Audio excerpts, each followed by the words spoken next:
তো নমস্কার বন্ধুরা, আশা করি সবাই ভালো আছেন। তো বন্ধুরা, এখন যে সিনেমাটা নিয়ে কথা, সিনেমাটার নাম হচ্ছে গুরুদেব, যেটা 2008 সালে রিলিজ করেছিল। ছবিটার পরিচালক হিসেবে কাজ করেছিলেন আনোয়ার চৌধুরী। ছবিতে অভিনয় করেছিলেন সাকিব খান, মামুন, আলেকজান্ডার ব্রো সহ আরও অনেকে। তো এই সিনেমাটাকে নিয়ে স্পেশালি এখন কথা হবে। তো তার আগে আপনাদেরকে একটাই কথা বলবো, আপনারা চ্যানেলটায় নতুন হয়ে থাকলে অবশ্যই আপনারা চ্যানেলটা সাবস্ক্রাইব করে নেবেন। আর যদি আপনাদের ভিডিওটি ভালো লেগে থাকে অবশ্যই আপনারা লাইক, কমেন্ট, শেয়ার করতে ভুলবেন না।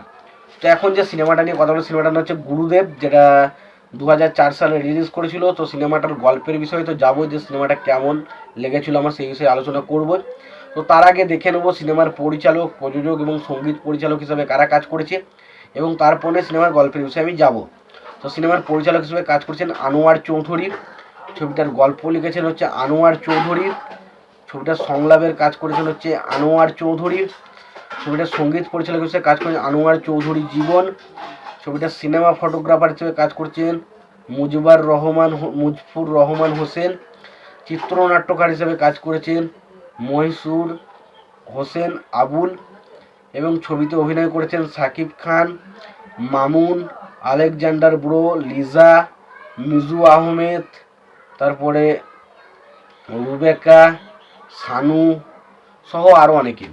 তো এই সিনেমাটাকে নিয়ে স্পেশালি যদি কথা বলি, দেখুন এই সিনেমাটা একটা স্পেশালি রোম্যান্টিক অ্যাকশন জনরার ছবি, যেখানে আমরা এবং তার পাশাপাশি একটা মানে ঠাকুরদার প্রতি তাদের যে ভালোবাসা, তো সাকিব খানের ক্যারেক্টারটা একজনের কাছে ছোট থেকে বড় লালিত পালিত হচ্ছে, এবং তাকে সে মানে নিজের গুরু হিসাবে মনে করে, এবং সে তার গুরুর জন্য সব কিছু করতে পারে, এবং এমন একটা পরিস্থিতির শিকার হয় যে তাকে তার ভালোবাসাকে ছেড়ে দিতে হয় তার গুরুর খুশি থাকার কারণে।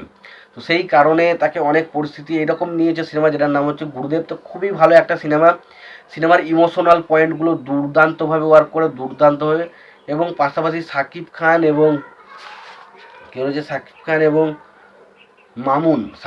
এবং মামুনের মধ্যে যে কেমিস্ট্রিটা আমরা দেখতে পাই, সেটা আমাদের কাছে দুর্দান্তভাবে ওয়ার্ক করে। পাশাপাশি সিনেমার বেশ কিছু অ্যাকশন দৃশ্য রয়েছে যেগুলো খুব ভালো, এবং ছবির মধ্যে যে সম্পর্কটাকে দেখানো হয়েছে, একটা পারিবারিক যে সম্পর্ক, সেটাকে যেভাবে ফুটিয়ে তোলা হয়েছে সেটা খুবই ভালো। এবং ছবির গান নিয়ে যদি কথা বলি, তো দেখুন গানগুলো আমার যে বিশাল কিছু লেগেছে সেটা না, তবে ঠিকঠাক গান, একদম পাতে দেওয়া যায় না এরকম গানও নয়, ঠিকঠাক একটা গান।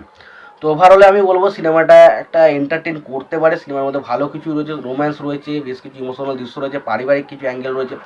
তো ওভারঅলে সিনেমাটা কিন্তু বেশ ভালো একটা এন্টারটেন করার মতো সিনেমা। তোমাদের যদি মনে হয় তোমরা সিনেমাটা দেখতে চাও অবশ্যই তোমরা সিনেমাটা দেখতে পারো। তোমাদের যদি ভিডিওটি ভালো লেগে থাকে অবশ্যই তোমরা লাইক, কমেন্ট, শেয়ার করে দিও। চ্যানেলটা নতুন হয়ে থাকলে অবশ্যই তোমরা চ্যানেলটা সাবস্ক্রাইব করে নিয়ে পাশে বেল আইকনটা অবশ্যই প্রেস করে দিও। ভালো থেকো, সুস্থ থেকো, দেখা হচ্ছে পরের ভিডিওতে।